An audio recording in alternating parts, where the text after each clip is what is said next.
for joining us. Have you got a smile on your face? Morning, King. Yes, well, the results look quite good for us so far. Everyone says it, so it must be true that we have to wait and see the final results. But the results coming in do look like they're in line with the exit poll, which is a very, very good result for the Conservatives, very good personal result for the Prime Minister, and a very bad result for both the Labour Party and the Liberal Democrats, which is actually probably better described as catastrophic for them. Are you how surprised are you, given that we, as far as the other polls were concerned, right up until election day, both parties looked neck and neck? Well, it hasn't really felt that way on the ground, certainly down here in the southwest, where it looks as though, if the polls are to be believed, we might have our best night for the Conservatives since 1979, when Mrs Thatcher was swept in. It has felt very, very good. We've got a lot of very, very good candidates. We've campaigned very, very hard in the southwest. Prime Minister's been here, a lot of the cabinet.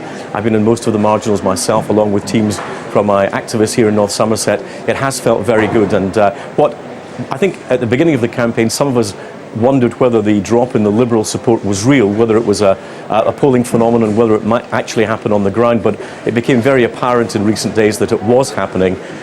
It was a catastrophic fall, and that seems to have been repeated across the country and looks like having very rich rewards for us down here in the southwest tonight.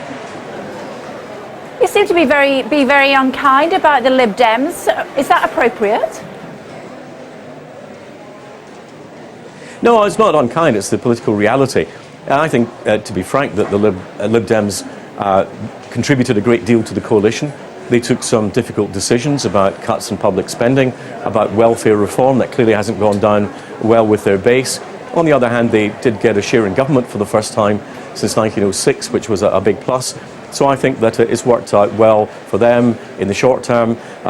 It's been a big price that they've had to pay tonight, but clearly the electorate have understood David Cameron's message about what the Conservatives stood for, about economic stability, about how we needed to continue the work that we've started. We're not remotely finished some of the economic programmes that we set out to achieve, but we've come a long way. And I think at the end, people just thought, you know, I understand what I've got and it's working, and we should stick with it. And I think that message is the one that finally got through to the voters. And the Labour Party have had a very bad result.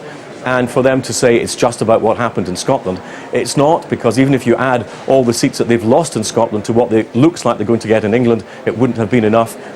It does leave you wondering whether Labour, given what's happened in Scotland, can actually form a UK government again, and whether this is the last and most toxic legacy that Gordon Brown has left to his party and the country. OK, well, handily, we've got Simon Hughes from the Lib Dems with us. Sayonara, Mr Hughes. They're not interested in doing deals with you anymore. They might have been using you for the last 5 years, not interested no more. Look, that's not the political issue of the moment. We went into government because Labour had lost its majority. Labour plus us didn't make a majority. The economic situation in the country was dire. Labour Party spent all the money. The banks had almost bankrupted us. We were in an international financial crisis. We took a decision that was counterintuitive to go to work with our principal opposition party in the interests of the country. And that was the right decision to take. And the country is hugely better off as a result of that. The economy has grown. We have the best economy growth in Western Europe. We have 2 million extra jobs. We have 2 million extra apprentices. The pension is now linked back to earnings again. More money's gone to school. So look, the contribution, the record of our time in government was absolutely worth doing. If we have had to take a hit, we knew that it was going to be difficult. We concentrated on defending the seats we have and seeking to win some others. I'm not going to predict where that's happened. We haven't had a single result yet in the Liberal Democrat held seat. Let's see what the evening and the morning brings us. And I hope that many of my colleagues and I survive to be in the next Parliament. Whether in government or not is a decision we'll take in due course. Dr Fox, how would you like to respond to that? Well, I agree with Simon. I think that the coalition was very successful. I think we've come a long way in the last 5 years getting ourselves out of the disaster that Labour left behind. I think, as I said, that the Lib Dems took some very brave decisions in terms of what they did in terms of public spending and what they did in welfare reform. They have put the country, as part of the coalition, into a better place.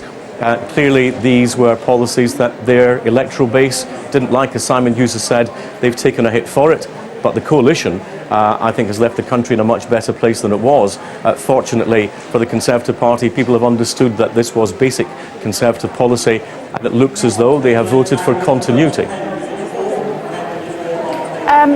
There's taking a hit, Simon Hughes, and there's being smashed to smithereens. And if you're down to 10 seats, whichever way you try and paint that, that's not good.